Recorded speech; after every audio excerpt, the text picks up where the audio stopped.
if someone's in their head, we can bring compassion ourselves and go, I'm protecting myself. Because Mm. when I tell people meditate, if you're in your head, just say, I'm protecting myself. There's a protection here. Because then all of a sudden you go, whoa, my ego is just protecting me, but I'm not my ego. Just I always say, like, there's tin soldiers guarding a castle. Are you the tin soldier? It'd be silly if I said you were the tin soldier. No, you see the tin soldier in front of the castle. You're in the castle, right? If you have that separation, then then you can allow yourself to be like, okay, well, then I have a choice. I don't have to be in the castle. I have full autonomy to go into my body, which is a mega castle. It's bigger than the rinky-dink castle we live in up here. Mm. That's beautiful because then we can go into our body and start creating a spaciousness and pulling away from our head, thus creating more health and more embodiment and more nervous system balance. Hi, I'm Kelly Namiro. Welcome to the Balancing Chaos podcast, a lifestyle podcast where we'll talk about wellness, motherhood, and some really exciting things in between. My goal is to help you develop a lifestyle that promotes health, wholeness, and success. Through my conversations with our experts and guests, I hope to inspire you to live a beautiful, full, and joyful life as you navigate balancing the chaos. Welcome back today, everybody, to the Balancing Chaos podcast. We have a very special guest joining us today, Dr. Christian Gonzalez, also known as Dr. G. Dr. G completed his doctorate of naturopathic medicine at the University of Bridgeport College of Naturopathic Medicine, where his journey in medicine took a transformative turn towards oncology after the passing of his mother due to cancer. His residency at the Cancer Treatment Centers of America further fueled his passion for helping individuals optimize their health and prevent chronic disease. Dr. G's approach integrates environmental medicine and the mind-body-spirit connection, recognizing the interconnectedness of our health with our environment and relationships. He's also the host of the Heal Thyself podcast, dedicated to empowering individuals with tools for holistic healing. Welcome to the show, Dr. G. Thank you for the intro. Yeah, thanks for being on. We're super excited to talk to you. I'm really fascinated personally by the whole idea that cancer is connected to so much more than just, our diet, or it's just luck of the draw. And I think that a lot of people, at least in my own community, have even said to me before, like, they've gotten offended by the idea that, like, it's not just genetic and like happenstance that you get cancer. Can you tell me a little bit about your philosophy behind all of that? Like, how much more of it is like emotional health and relationships than we think? It's sort of fascinating to me that we can still be in a place where we go, I'm offended that you're saying that it's not just 100% my genetics, that Yeah. I just was dealt a hand that made me really sick. But that's not true, because genetics, we know, is 10% max, 15% max of the expression of cancer, and the rest is the epigenetic place that we expose ourselves to. What are the exposures through time on the mental, emotional, and physical plane? We just said, we were talking about lifestyle, right? We said real quick, lifestyle, we know, plays a role in the epigenetic process of cancer. Mhm. Exercise, 100%. Diet, 100%. Smoking, drinking, 100%. They all play an epigenetic role in cancer. The predisposition is that gun that's loaded, right? So what's firing it off? Those things we know through research that they are absolutely connected to the expression of cancer, the recurrence of cancer, the severity of cancer. But then the other question is, well, what other things aren't we researching that may play a role, if not a bigger role, than those things that we're seeing?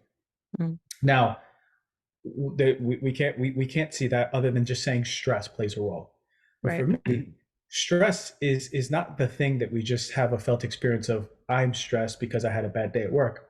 To me, stress really is a bigger picture of, I'm stressed. When I make that proclamation, I'm either physically stressed, I'm working out every day, I'm overworking my body, I'm not eating enough, that's physical stress. I'm chemically stressed, I'm exposed to environmental chemicals, right? The toxins that are coming from the new paint in my house, right? The toxins that are coming from the mattress I have that's off gassing, the pesticides, the water. Okay, and then there's the emotional stress. When we say we're stressed, we oftentimes are referring to the emotional stress, but really stress means I'm not allowed to express a part of me. Therefore, I'm having the felt experience of that contraction. That contraction is what we call stress. Mhm. The truth is that you are stressed because you were not authentically expressing that part of you that needed to be expressed in that moment. So we know that stress is a major killer, not just for cancer, but for all diseases. But we have to take it a step further and go, well, what is stress? And stress on the emotional level is that. So we have diet, we have exercise, smoking, drinking, other lifestyle pieces, right? Connection. But stress is such an important piece. Mm. And when we take that extra step, it starts opening the world of, well, what are we living with? What have we been holding in since we were children? When we look at that, that's a massive piece in cancer. It's a massive piece. It's a piece that no one's talking about. It's a piece that ancient traditions, shamanic traditions, have absolutely spoke about. The emotional repression, or whatever they may have called it, spirits in the body. But the truth is, it's just that energy that was not allowed to be expressed, and therefore you're living with a small amount of nervous system stress over time that's keeping you in a sympathetic state. The sympathetic state is what's driving cancer in the body and continuing to drive cancer in the body. So do you feel like it's more the stress and that like emotional suppression from childhood or whatever than or like even, you know, as that we carry into adulthood than it is the food, the exercise, the smoking, the alcohol, or is it 50-50 weight? It's a good question. I wish I could say it's probably going to be bio individual. It's going to be Right. individualized for each person's biology, their genetics, right? Because then that brings up the question. Well, a baby's born, a 2-year-old has cancer. You mean to tell me that that child has lifetime's worth of stress? That child doesn't even know about bills, right? Yeah. Okay. Okay. So, but then we start talking about, okay, well, what role then does environmental medicine play? It's a major role. Right. What was passed on to the child, right, through the mother's womb? What we talk about heavy metals, we're talking about toxins they're exposed to. What was genetically passed on from the parents, and also the genetic stressors that we're passing on. So there's pieces that the child's being exposed to before they're even born, Mm. right? So do they have really poor routes of detoxification by the time they're even born, and therefore whatever they're exposed to in the womb or the placenta, and also from the father, genetically, genetic damage, genetic mutations, that's playing a role. For adults, I think it's a bigger picture. I think we have to really look at, if I was to go back working in oncology, I would absolutely look at what someone's eating. When I came out and worked in oncology, I go, oh, it's all diet. Cancer is Yeah. just diet. So I'm like, we can cure cancer with diet. That wasn't true really fast, because I've met people who are on fantastic. We're talking about like high level diets. They eat so well for their body. They're triathletes. They work out. That's the exercise piece. I'm like, Yep. whoa, how is this happening? I've seen athletes with cancer. So then I go, okay, this is a problem. Then there's deeper pieces. And then that's when we start talking about the environmental and the emotional part. Is it 50-50? I don't know. Yeah. But is there an emotional piece that is absolutely being overlooked by conventional care, a lot of naturopathic and functional care? We're not even knowing what's happening, but there's a massive, massive piece. When someone heals from cancer, and I've seen miracles, I've seen people who had stage 4 and it never came back again. And I've seen thousands of cancer patients when I worked in my residency. The number one thing that they all had in common was that they had a new sense of self. The person they believed themselves to be before cancer didn't exist anymore. The person they believed themselves to be, not only in relation to themselves, but in relation to their mother, to their father, to their wife, to their husband, to their children, to life in itself, Mm. has completely changed. Their priorities completely changed. Their perspective of the world completely changed. That is the essence of the people who completely made a change in their health. Independent also of, oh, I changed my diet. Yes, okay. Or maybe I didn't change my diet. Maybe I eat okay. To me, that mattered number one, but now it matters more downstream. It's these things that matter more. Yeah. It's really mind over matter, honestly. Yeah. That's what it sounds Describe like. it. You're changing kind of like your philosophy on who you are and what your values are and what you prioritize in the world over. Just demonstrates like Yeah. the mind body connection. So my question is, well, I think I have two questions. So I'd say people struggle with stress that I've seen is like there's no conclusive way to measure it. Or maybe I'm wrong. I think there's cortisol, but Mhm. I don't know. My cortisol's never been abnormal, and I felt very strange. So I'd love your take on how accurate that is, or what, or the not. impact of it, like even if it's not Yeah. reading high on what, Mhm. like, Just what other measures there are for stress. And then, so that basically, allows them to kind of throw it to the wayside because it's seen as something that's maybe like uncontrollable or untrackable. Yeah. And then the second question would be around like good stress versus bad. Like working out is stressful on the body. Cold plunging, would be stressful on the body. Where's the line? I'd love to understand, your thoughts on those if used correctly, or how you kind of like draw the line of differentiation. What I'll say too before is when I do some like serum blood cortisol level tests that I do on clients of mine, and you're the doctor, not me, but what I see is like a lot of people will fall into the normal, and then you do like a salivary test, and that's where you see all sorts of like wackadoo stuff. But I'm wondering what your thoughts are on like what's the accurate way and all of that. Yeah, to speak to I wish there was a measure test that we can go, whoa, you're at 99. Once we get to 150, we know that 150, you're predisposed to cancer. Yeah. So we got to tackle this now.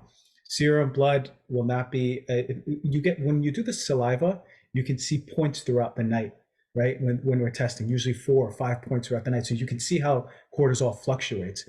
Also, most people are so burnt out from years and years of nervous system burnout that they're not even able to mount that cortisol stress response that is healthy for the body that we need. Those are the people that can't do cold plunge.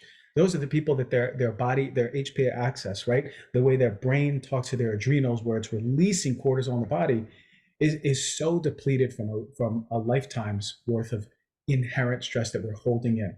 Mm-hmm. This is why it plays such an important role, because when you're able to express that which is being held in, you're able to create more spaciousness and resiliency for life.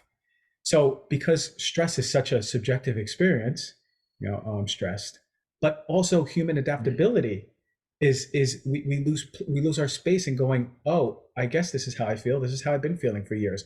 We don't know that 10 years ago when we weren't as stressed, what it felt like. So that real subjective qualitative part of us is sort of skewed in itself, because we adapt so fast. It's like kind of like a frog in a boiling pot, right? Like it doesn't even know that it's about to boil. It becomes your baseline.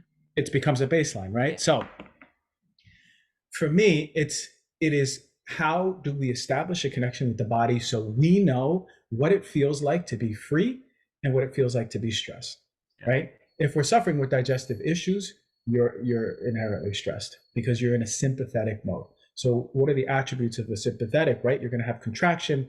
You're going to be, your digestive system is going to be all out of whack. You're not going to have a libido because your body's not going to care to reproduce, right? So all of these things that we do when we're healing overnight, right? We're able to just feel good in our body, safe. It's a safety freedom part of the health spectrum. So then the other side is the sympathetic, right? Or the parasympathetic.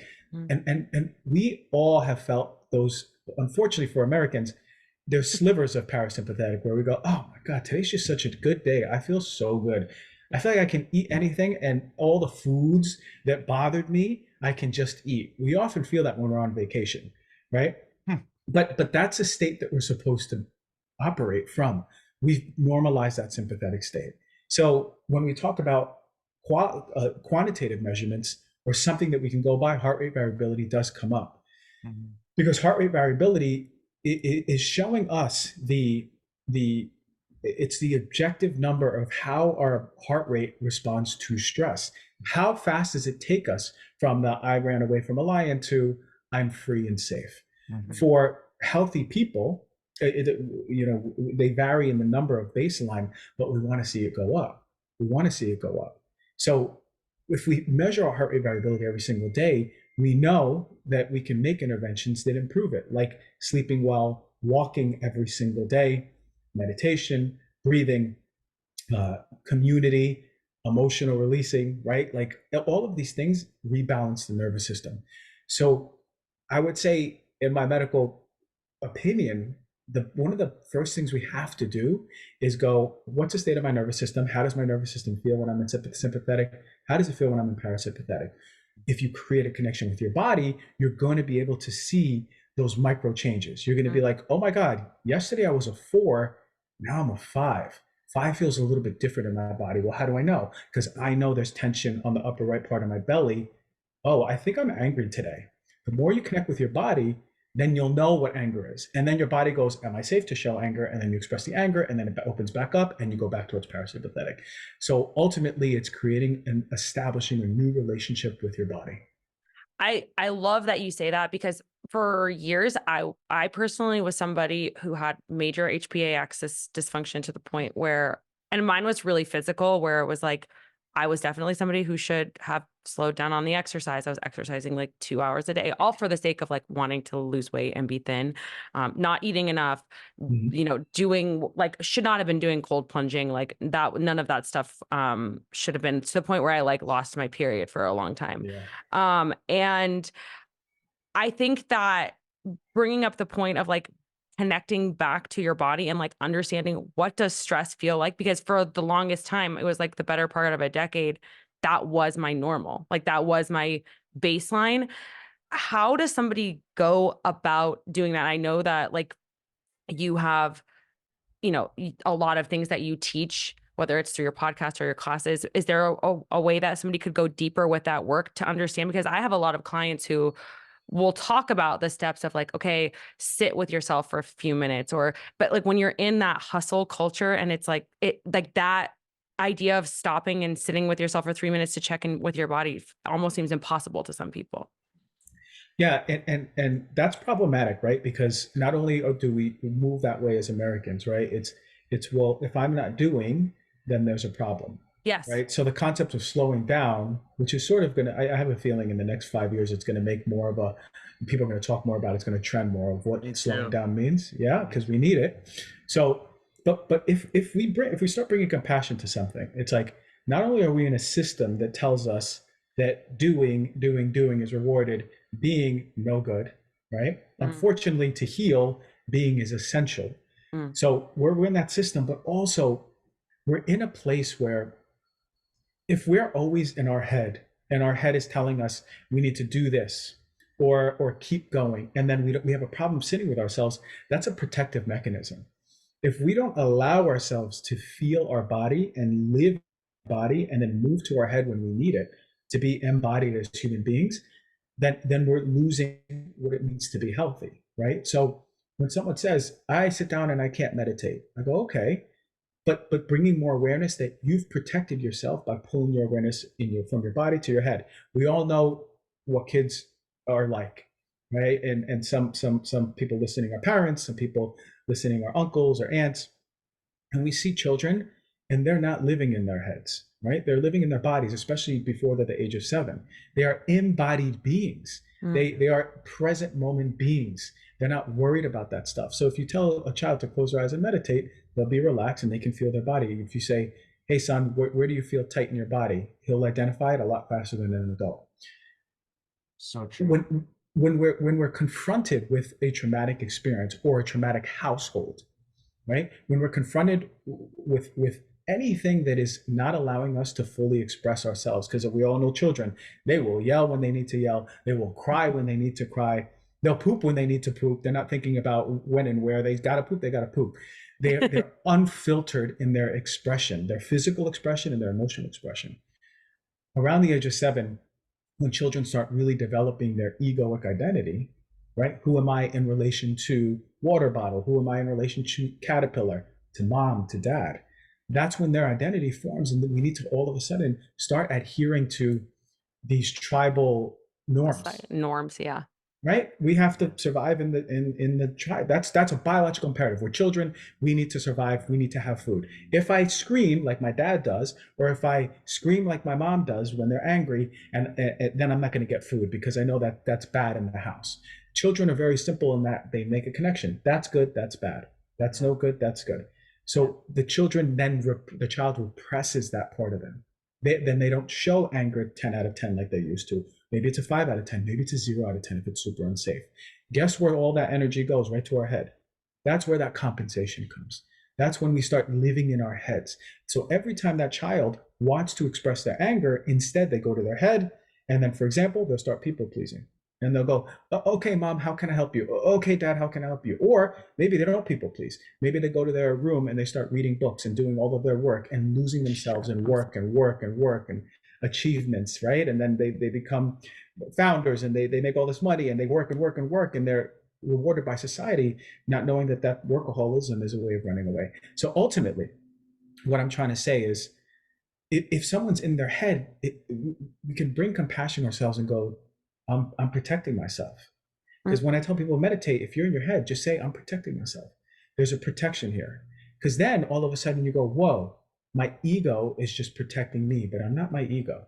Just I always say, like, there's tin soldiers guarding a castle. Are you the tin soldier? It'd be silly if I said you were the tin soldier. No, you see the tin soldier in front of the castle. You're in the castle, right? If you have that separation, then then you can allow yourself to be like, okay, well, then I have a choice. I don't have to be in the castle. I have full autonomy to go into my body, which is a mega castle. It's bigger than the rinky-dink castle we live in up here. That's beautiful, because then we can go into our body and start creating a spaciousness and pulling away from our head, thus creating more health and more embodiment and more nervous system balance. Yeah. You see it with pets too, not to come off as trivial, but I always thought it was fascinating. We have 3 dogs. Someone comes to the house, knocks on the door, they'll go absolutely ballistic, like full on, fight mode. And then they'll just walk back to their bed and they'll go to sleep. Like, they don't really get heady or emotional about it or hold grudges. It's like a point in time, and then they're able to move on so quickly. It's always fascinated me. 7 seems to be a really interesting age too, that like that's when you develop that like kind of egoic sense of self, where you like are more aware of what's going on around you and how you need to fit into society. I'm wondering, like, just because I have kids, I know a lot of our listeners have kids, are they picking up on our cues as parents and like what they quote unquote should be doing and shouldn't be doing, and like building that type of like inner critic, where you're negatively like thinking about, if I do this, then I won't be as accepted before that age, or not necessarily. They're building a library before the age of 7. They're building their whole library of what dog is, of what mom is, of what frog is. And then once the age of 7 comes, it's, who am I in relation to this library? Right. This is when the kid goes, I want to cross the street right now. I want to be the one. I want to get dressed by myself. I want to wear the purple hat and the pink boots, right? But children will always download those subtle cues from mom and dad. So if they see, let's say there's especially the masculine connection between father and son is very important. If they see when something happens and dad doesn't express any emotion, that's going to be what they begin to mirror. That's the download. And then it's a very sacred connection between mother and daughter. If the daughter sees that the mom never got angry, how many times I've seen a client go, I've never seen my mom angry. She was just always so sweet. That's a big red People flag pleasing. in my head. Yeah, I go, whoa, okay, Or same if I see a male client, he goes, no, I've never seen my dad cry. I don't really cry that much. I don't feel sad. There's a huge well of sadness. That's called generational trauma. It's not only there are genes that are passed down generationally that we've identified, especially in our resiliency towards stress. But deeper than that is the trauma that we see, that we download from our parents. What is the idea of masculine and feminine for the child? What is the idea of how they love each other? Does the child see the mother show healthy anger? Does the child see the father show healthy sadness? And do the parents allow the child to express their emotion truly? Allow them to be, you're safe, son. If you're angry, hey, guess what? We have a little section in the house. We have, and what's the color of anger, son? Red. Okay, so then we put a red pillow. We put everything red in that corner. So when the child is angry, he or she knows they can express that anger and they're not going to get in trouble. Just like that child sees from mom and dad, when they're angry, mom's not hurting dad, dad's not hurting mom, because they both can express that anger in a healthy way. And that's just anger. What about sadness? What about fear? What if the child can hear, okay, dad's a little scared right now because this is happening, but guess what? I'm going to move through that. If the child can hold that somatic connection that they had ages 1 through 6, that completely allows the expression of the child through time. What is their soul here to do? What is their soul here to express? Can they still be an embodied human being? Because if the child is connected to his or her body, they're always going to know their compass of what they should be, do, say, or have. You're allowing your child to be a free human being. That's the most incredible thing, because you're not putting your anxieties or you can Fears, guide them. yeah. You guide them like parents are supposed to. You guide them, but you let them blossom to the child that they're supposed to be. We can't do that if we're passing on our own generational contractions.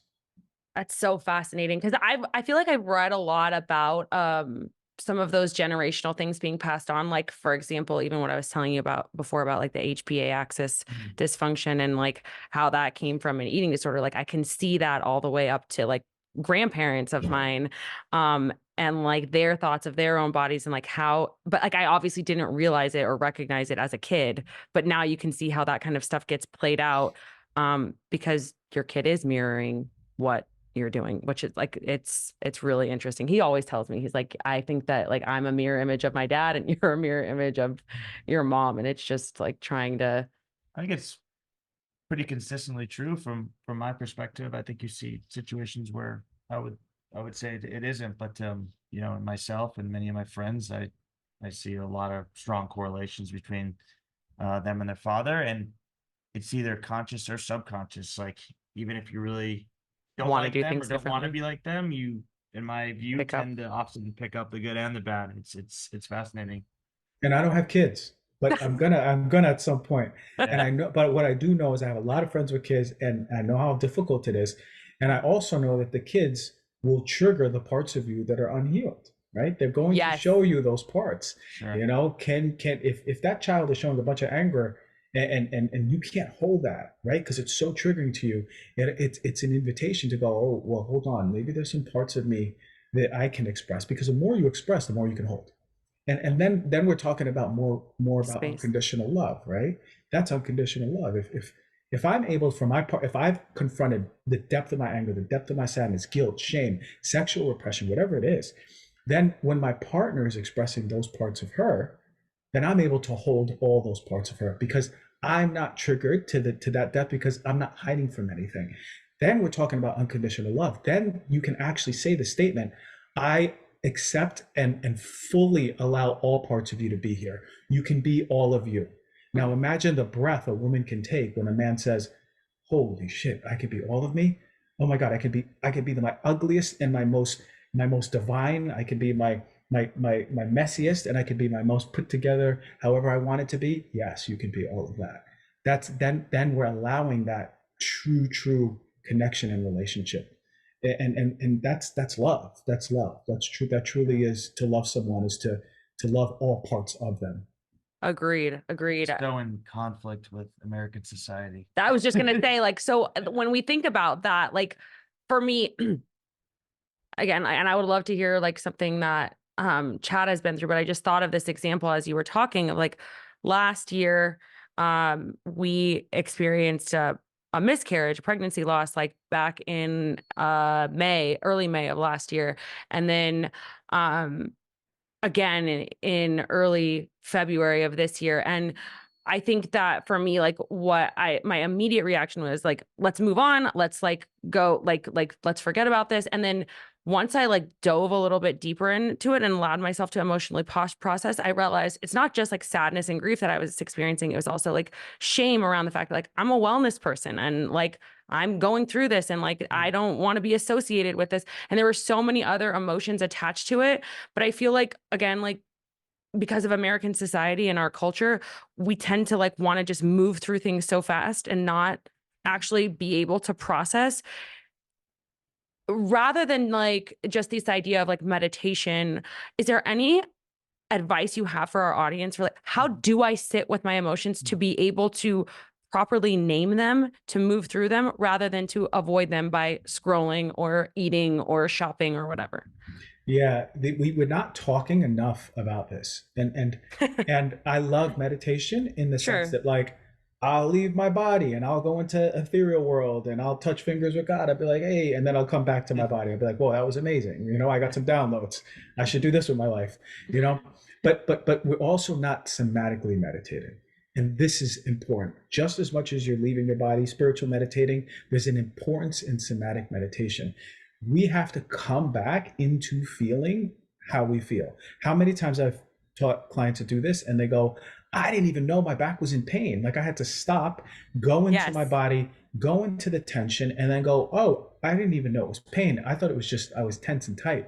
No, they're living in pain. Why? The body is so good at moving away from pain and going forward, right? We adapt, as you're saying, we adapt so well. So we can live with pain and be in our heads the whole time and then be on our phone. And then the moment we put down our phone, we're talking to someone. And the moment we talk to someone, we go to sleep and then we wake up, we're back on our phone. We're never going to our body.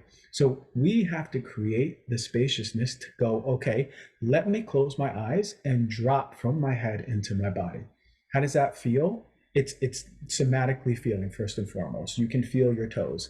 How many people don't even know what the back of their knee feels like, right? The back of their right knee. People listening go, oh wow, I don't even know what that feels like. But we can bring our awareness. It moves around. We can feel our right knee if we really think about it. So first and foremost, just visiting your body, because you used to know it very well when you were young, and then you kind of moved away from your body, and now your body doesn't trust you. It's been yelling at you because we suffer with diseases, a lot of people, and that's our body yelling at us going, hey, come back to me so you can see what's happening. So when we begin to move to our body, then we can breathe into different parts of our body. So say, for example, I'm laying down and for a week straight, I keep coming back to my lower back. That's the place that is the most tense. Everywhere else feels good, but my lower back feels so tight. Then I can start breathing into my body, right? Like I could take deep breaths into my body and just bring all of my awareness there. Maybe I do that for 2 more weeks and I get better each day at staying there longer. So I could put an alarm on my phone 10 minutes. And for maybe when I start off, only 30 seconds of those 10 minutes I'm there. The rest of the time oh, what am I going to do later? Who am I going to see later? What am I going to eat later? Blah, blah, blah. That's okay. But as you develop that strength to come into your lower back or wherever you're holding tension, that tension is your key. That tension will show you what needs to be seen. Over time, let's say 2 weeks, 3 weeks into it, I can close my eyes and go straight to that tension. Now you can connect to that tension. You can meditate there, keep breathing in there, get into a state, like if you meditate, get into a state where you're sort of moving away from your head and you're fully there. When you're there, you will know. Your body will show you. Your body is fully conscious. Your body holds all the memories that it ever needed to hold. Your body will show. You don't know how many times I've come to my body and said, what are you holding in? Or what do you need from me right now? And like, right, I see a vision and I go, oh my God, here it goes. Right. And you might see that you're holding in guilt in your lower back. Okay, well, guilt, what am I guilty about? You don't really need to identify it. You just need to move it. But maybe your body wants to show you, oh my God, I abandoned this person when they needed me the most. Then all of a sudden, you connect to that and your body starts to process. What a processing looks like is shaking, just Moving, breathing. A lot of people, a crying. priest would call it an exorcism. You know what I mean? A doctor might call it a seizure. You'll be okay, but your body's shaking and processing. Why? Your nervous system is now finally given permission to fully process. So when we say processing, you had said the word process. Processing truly means when we allow our body to let go. When we're shaking, and then there's this giant breath that comes out that can be a scream or a cry or just a ton of or burps, however your body wants to do it. That's what it looks like. But you got to give yourself compassion and time and grace to come into your body and reestablish that connection. Once the connection's established, you can drop into your body. You can ask your body a question, anything. When you're in the supermarket, is this pasta right for me? Yes or no? Nope. Okay. Is this matcha right for me? Yes or no? Nope. Is this person right for me? Yes or no? Now you're moving because you're more embodied of a human being.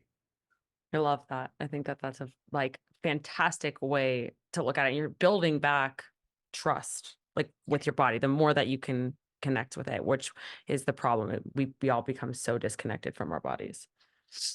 I can give like a real world scenario that really proves this out as well. I'm sure there are many, but I don't have very high HRV, or I think it's like 40 or 50 milliseconds, but like for my age group, it's on the lower side. So I was very interested in getting that up, and I tried a number of things that sort of worked, and then it's a form of meditation. It's called coherence breathing. You're just taking I know coherence breathing. Yeah. Yep.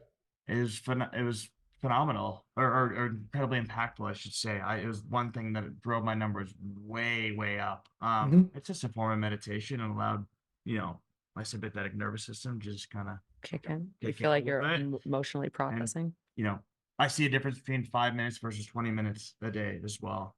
Mhm. So, for me, I need the data to kind of like prove it out, but it was really incredible. I kind of tell everyone about it now who wears like a Whoop like me. So, But we're men. We need the data, right? Yeah. We're men. We want it. Our logical mind needs that. Right. We need it, right? Yeah. But coherence breathing is part of my program. That's what I add in for people. Yeah, it's part of. I have the meditate. I have coherence breathing. I have a lot of movement, a lot of dancing. Yeah. You see, the thing is, when we allow ourselves to express, we're telling our body that we're safe. Most of us have lost connection with our ability to dance and sing or create art because we're so much feeling unsafe in our body. No one is going to run away from a lion and sing, take a moment from running away from a lion, do a dance move, and then go running. No, right?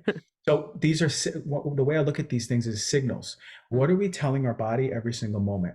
It's very important also is to it's not only just our relationship with our body, but our relationship with the world. This is the other layer. We have to know what it feels like to feel safe with people. A lot of us grew up with a connection with the body. So a lot of us do yoga or we work out and we meditate all the time. We have a good connection with our body. And then we go outside and we hear a loud noise and everything contracts. Or we go outside and we see somebody that may remind us of someone else in our past who have hurt us and we contract. Those are the people that really need to start connecting to people. So one of the things I tell everyone, especially when I feel that from someone, is to talk. You have to talk to strangers. You have to actually start breaking that barrier of the former belief that the world isn't safe, which was probably true in that moment or those moments, Yeah. right? But when you go to a stranger and speak from your heart something like a compliment, something loving, a giving to a stranger. How many of us are even like sometimes like I grew up in New York where I was told never to talk to strangers and it's not safe. That was the signal that I got. Something very difficult and cringy for me was to give people compliments from the heart who I've never spoken to. But it's something that I practice every day that reinstills a pain point for me that the world is safe, that the world is safe, that the world is safe. So my body gets to calm down more and more and more while I'm doing whatever I need to for my own body and my meditation and my connection to self. It's sad. I just thought about children and like what we tell our kids. It's like, don't ever talk to strangers. And it The world isn't as probably has a negative impact, that we're look, that this is the crux of it, right? Because again, I say we as parents, because I'll have kids one day soon. Yes. How do we protect them in a world that we know has some people who are so right, like in a place where they're hurtful. Yeah. But can we also allow our children to be free around us? Can we allow our children to connect to people? Right? As long as if you're coming from a place, the world isn't safe. You can't leave the house. As soon as you go outside, someone's going to kill you. They're going to kidnap you. That's the energy that really messes someone up. Sure. So do your due diligence as parents, but also don't have them lose that magic of connecting to people. Hi, I'm Kelly Namiro, your host, certified holistic hormone coach, and Pilates instructor for the WBK method. You can consider me your guide in helping you curate the very best version of yourself from the inside out. Feeling physically better by optimizing your hormones to feeling mentally and emotionally better by creating a more deep and grounded connection with yourself. I get questions all the time in my DMs about things like, what supplements should I be taking for my menopause symptoms? Or is it normal that I'm always exhausted? My doctor said that's what happens as I get older. Or maybe I gained 20 pounds in the last couple of years and I have no idea how to lose it. And even I'm chronically bloated and I've tried every elimination diet. Please help. But here's the thing. There are no quick fixes out there. Until you know the root cause of what's going on in your body and you use precision supplementation, a targeted diet, and mindset and lifestyle changes that are specific to your unique circumstances and lab values, you're never going to be able to heal. Throwing just random supplements that make all these promises or a restrictive diet at a weight issue is never going to work because it's not focused on what's going on internally with you. And often we can make the problem worse when we do these things. And that's why I've created the WBK WBK lab review package. In this package, you'll receive lab kits and a custom lab form based on your symptoms and health history. Once you've completed the saliva kit for your adrenals, the stool kit for your gut health, and the blood tests for your hormones and other health markers, we'll sit down together and create a customized plan that will help you balance your hormones in a holistic way so that you can lose weight, have more energy, maintain a balanced mood, and achieve the results that you've been wanting. This year, it is time to get the results that you've been dreaming of because you're targeting your unique system. If you're ready to experience more energy, comfort, confidence in your body, and relief from those nagging symptoms that have been bringing you down, I would love to support you in doing just that. This program includes a one-on-one call between you and me, all of the labs needed to create your customized protocol, and a PDF with your unique plan that you'll be following going forward so that you can take your time in implementing your new diet, supplements, and lifestyle changes. To learn more about this, head to the link in the show notes or go to wellnessbykelly.com to learn more about the WBK lab review. One of the things that you had mentioned was like this idea of, you know, chronic diseases or symptoms being in your body, like kind of giving you signals that something is wrong or something's not working. You even talked a little bit about like, if you have digestive issues, like that's a signal that your body is in fight or flight mode. So this is kind of a twofold question. Can you give us some other symptoms, signals that your body might be telling you, like something's wrong, you need to do something differently? And from that place of like what you were just talking about with the emotional, like dancing, meditating, emotional processing, whichever way you decide to do it. When you added that into the way that you work with people, did you see a difference in how they healed? Mm-hmm.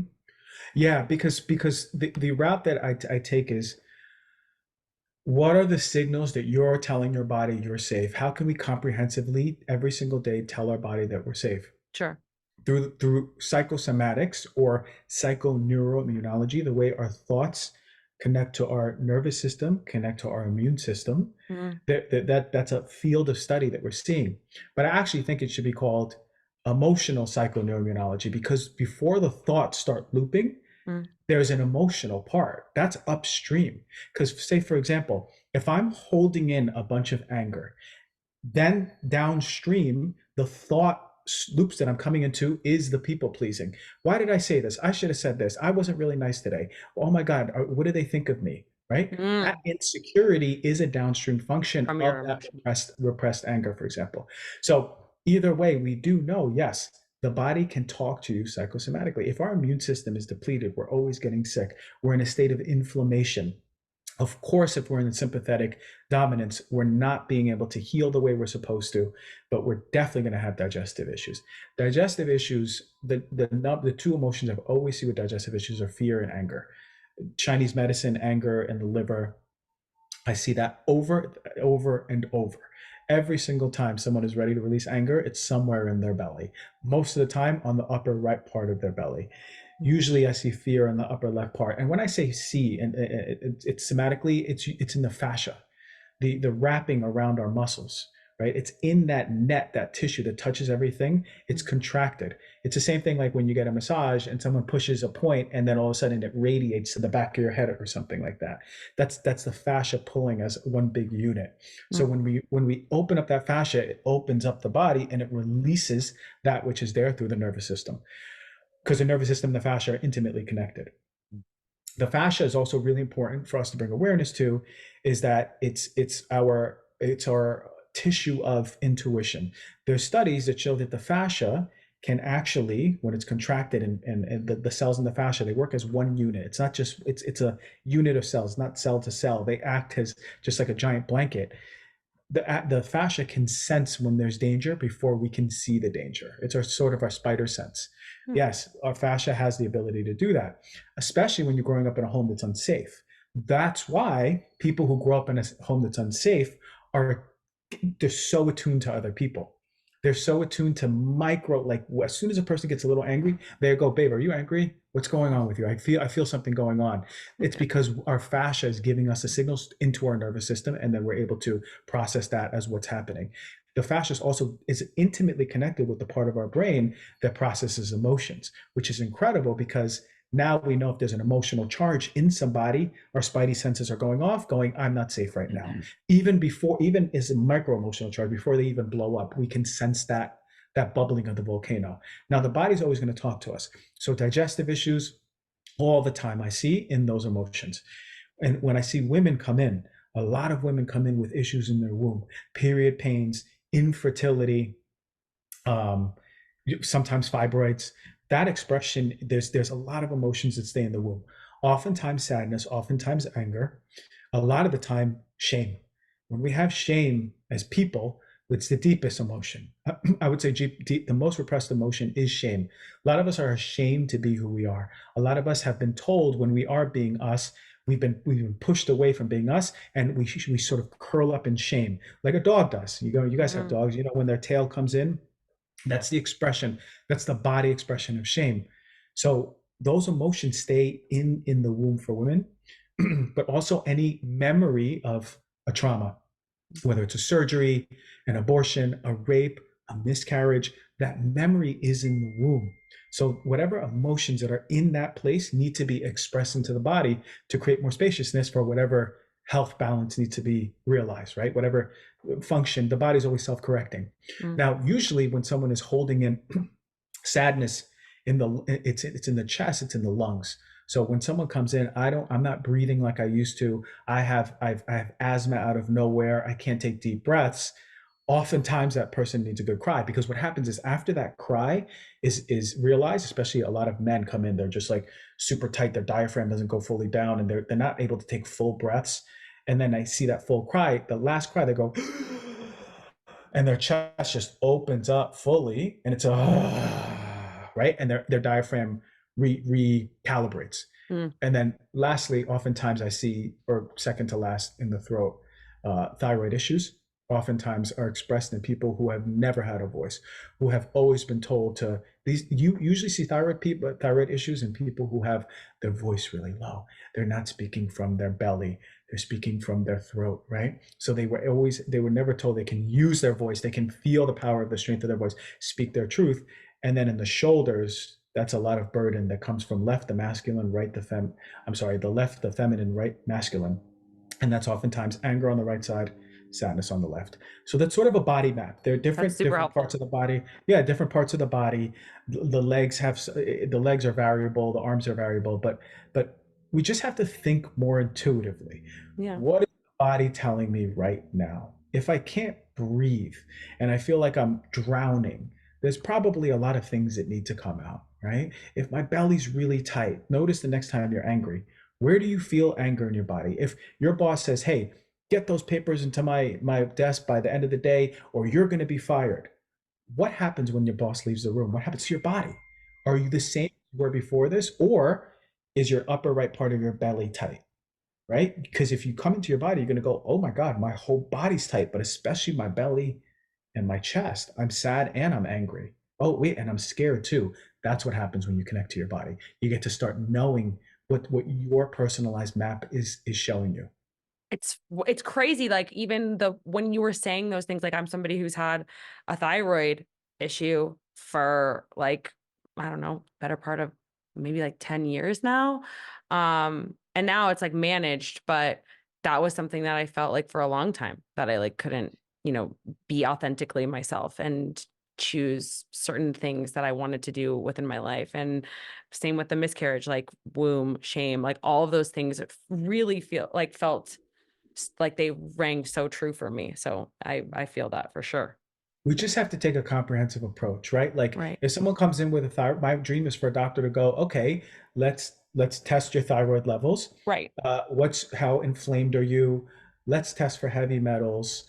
Let's test for infections. What's your metabolic health, blood sugar? Let's test for all the things. Now we've gotten the physical part. Let's look at the emotional. Actually, I wish they look at the emotional first. So then we have two pieces that we can gather all of the data and go, okay, should you be on thyroid medication all your life? Or is there actually something that may be possibly curative if it's looked at, right? Because it might be for someone have really high levels of heavy metals. It has affinity for the thyroid, causing inflammation, and they had an infection. Now they have Hashimoto's and their gut's a mess.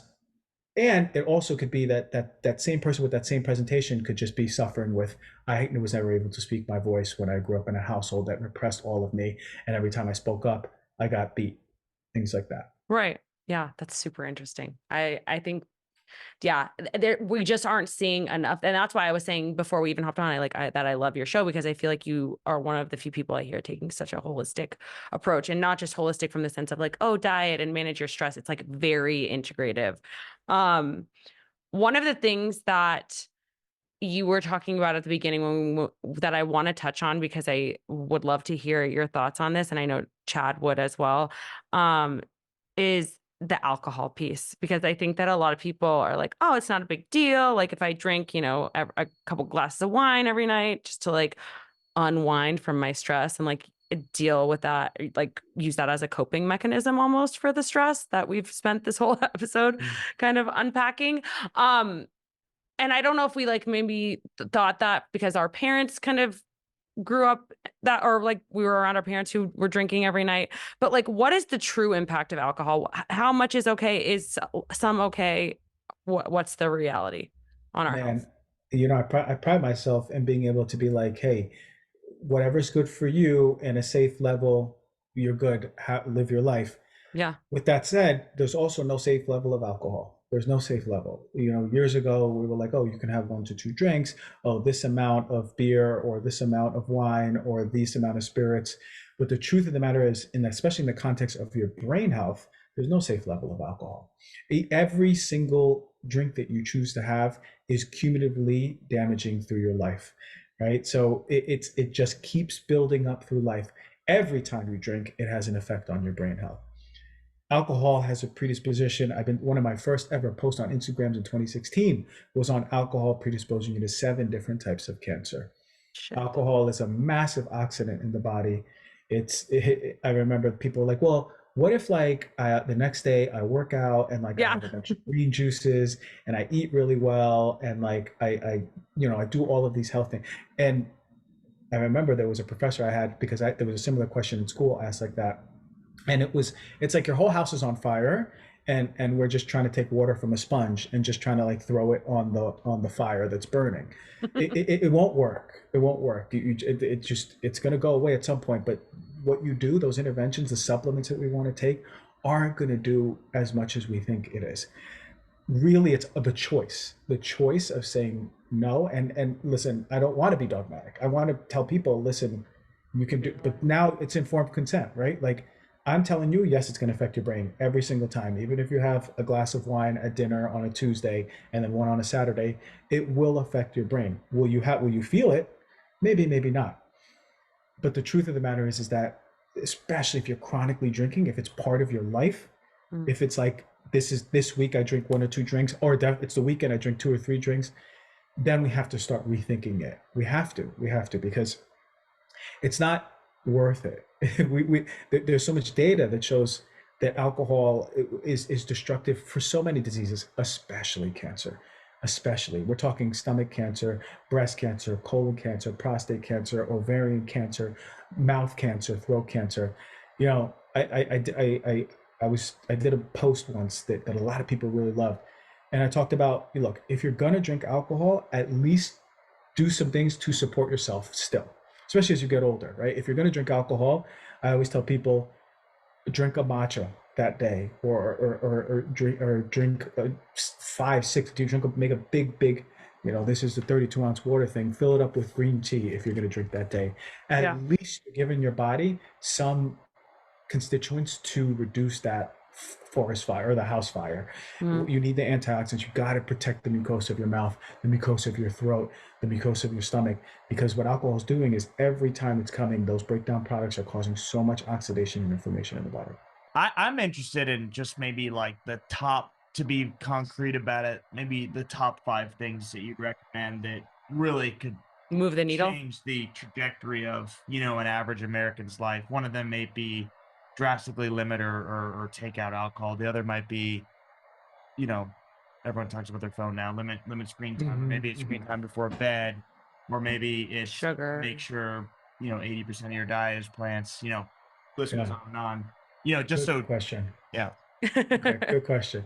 Ooh, five, five is limited, but I'm gonna go with it. Okay. Um, Number one, would absolutely be to create a relationship with your body. So have a somatic practice to get into your body. It's fundamental. You have to heal your nervous system. You have to balance your nervous system. Mhm. Um, and that number one, that's my number one. The rest are going to be in any order, the Yeah. priority. I would say, of course, sleep. We got to make sure that we have something, we have some sort of night ritual that tells our body that we're safe.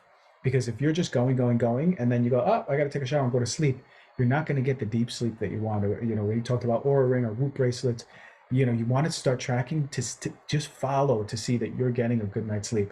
It's really hard to do all the things that I'm saying to do if you feel like shit all day, right? Yeah. It's going to be really hard, So making sure you're getting deep, restorative, rejuvenative sleep. You create maybe a sleep hygiene protocol before where the lights are off, you have the room temperature cold, and your body goes, I'm safe. So you might want to do some a yoga nidra or something like that before bed, just to breathe, to relax. Okay, that I would say that. Number three is nature. You gotta connect with nature. I don't care where you are. The research on what nature does to the body when we're exposed to nature with ourselves mindfully. I'm not talking about going on a hike with 5 friends and talk the whole time and then just get into your car. You'll have benefit, but I'm talking about going with yourself or your family, but creating quietude with everyone just so you can connect to nature. I'm talking about bird song. I'm talking about smelling the sense of nature. I'm talking about touching nature. All of those inputs have data behind it that are profound, especially for balancing the parasympathetic and sympathetic, for cortisol, for blood sugar, for blood pressure. There's it's like we're made to connect to nature for our health, but we forgot how to do that. So number three, in no order of importance, but essential, nature. Number four would be some sort of community. You have to have we're built in tribes. You gotta have people around you who allow you, not only allow, but encourage you to be all of you. You want to make friends with people who are expressed. You want to make friends people who inspire you, who sing when they want to sing, who dance when they want to dance, who dress when they want to dress, who are expressing their soul through creativity, through art, who are inspirational in whatever it is field that they're in. They're just expressing from the deepest level of themselves, from their body and soul, not their head. Community, community, community. That is the way we just heal. Sitting down with your loved ones, whether it's family, tribe, or your family and friends, or friends, you got to connect. The feeling of connection is unprecedented. We have to feel connected to someone. We have to. And I think the last one would be this would be true, especially in relationships. Healing the imbalance that you may have in the expression of your masculine and feminine, or your doing and your being. As a man, I know the importance of what it means to be a leader, what it means to be assertive, what it means to be able to plan, what it means to be able to be trustworthy and integrity. But I also know the importance of what it means to have a heart and to be able to express and connect to my future daughter or my future son or my partner. For women, so many women are living in this world where we're just going do, and then they come home and they forgot how to be. And in the relation, I say this because it's so important in relationships, because oftentimes when the woman doesn't feel safe enough to just be, and she wants to be, because the man can't be able to show up with his heart and allow all of her to just be, and also take that assertive role and be a leader, then it creates a lot of tension in the relationship. So masculine and feminine balance, or doing and being balanced, where do you fall? Is your seesaw fully leveled? Or for we as men, are we just so passive? Or on the other side, hyper masculine to have no connection to heart? We need that balance. We need that healing so we can bring children into this world who see that. We see the relationship. They go, wow, mom and dad, they look how much they love each other. Oh, but they communicate so well, and dad's connected to his heart, but mom can be all of herself. There's integrity in there. Oh, wow, this is beautiful. That is essential for relationships, and that ties into the community too, because we want to be able to attract people from that place. Yeah. I'm shocked right now that all 5 of them like are not to do with like food or, exercise or anything like that. And shocked in a good way. Like, I think that this is what people need to hear, because everyone wants this like very tangible, regimented protocol to go out and like add stuff to their plate. But it's more like, no, like, can you relax into yourself a little bit more? That's what's going to be like the truest. Because that's what we need. Healing. That's what we need. Because we don't need someone else going, look, I exercise 5 times a week. I value it. It's so high. And when I work with my clients, when we have a full protocol and there's the physical stuff, exercise is up there. Sure. But what we need is more awareness into these parts of us first. Because if we're exercising, we can still get really sick if we're not looking at where our nervous system is, what's happening in our body. And these are the things that truly, truly heal the deeper parts of us. And we can exercise, and we can eat all the food. And we can eat all the fiber that we need to, and fiber's up there, But yeah, definitely. I love that. Yeah, that helps. So, Dr. G, this conversation has been super like inspiring and took turns that I didn't necessarily think that it would, which is amazing for the sake of our audience. I think always like being able to come here and learn something new. If somebody wants to go deeper with the work that you do, what can they? I know that you have your podcast. Tell us about your podcast. Tell us about any sort of like emotional work if somebody wanted to go deeper with that. Yeah, for sure. So the podcast is called Heal Thyself, and thank you for listening to it. I mean, it's a beautiful life's work in many ways. So, and I talk about everything: the physical health, mental health, emotional health. I go over products that are the best matchas out there. I pride it on, it can cover everything. Elm, www.elm.health is the emotional arm of my work. And this includes live events that we do quarterly in LA. We did one in New York last year. We also do virtual events online where people can just be in a group class, but you're with yourself, you're on mute, so you have the privacy, but just to experience what it feels like to get into the body. A lot of people have had deep emotional releases just from the virtual. I took a break from doing one-on-one for this year because it can be a lot. Yeah. But I'm also doing a training program, and there's 2 levels. The first level is to learn the emotional release technique. How do we connect to people's bodies? How do we connect to our body?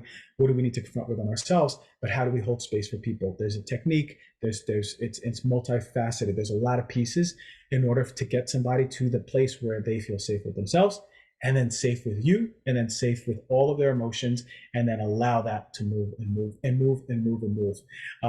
And then the second part is more for refining everything. When you want to go into a coaching program where you learn physical, you learn naturopathic stuff. Think Huberman, it meets like mental health, meets somatic health. That's the coaching program. The first part is just the somatic program.